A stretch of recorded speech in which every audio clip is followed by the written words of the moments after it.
I'm a 35-year-old man from humble roots.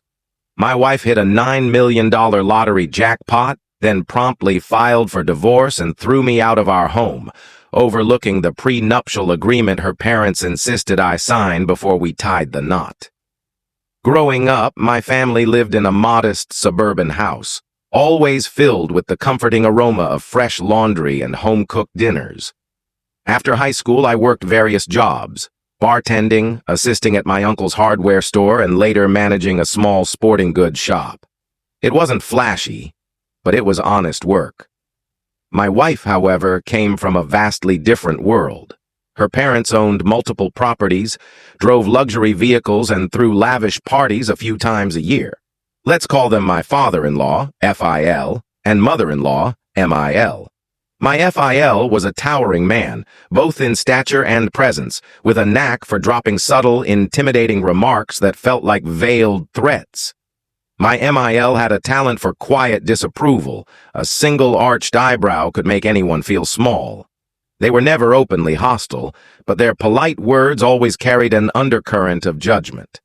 When my wife and I got engaged, it became clear her parents were wary of outsiders eyeing their wealth.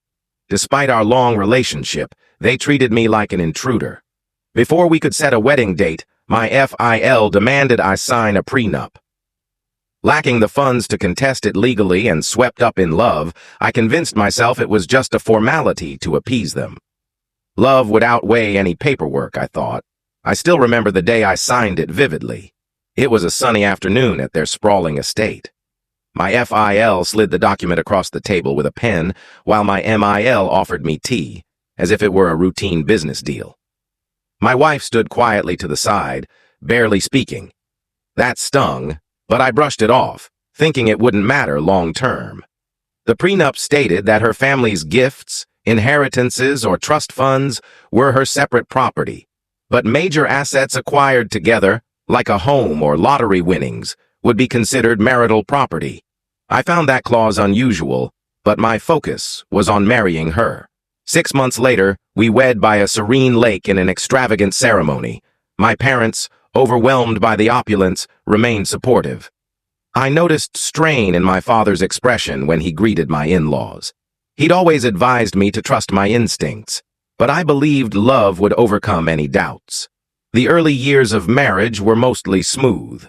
We lived in a condo partly funded by her parents' gift for the down payment, though I contributed to the mortgage each month. In hindsight, that gift felt more like a leash. Back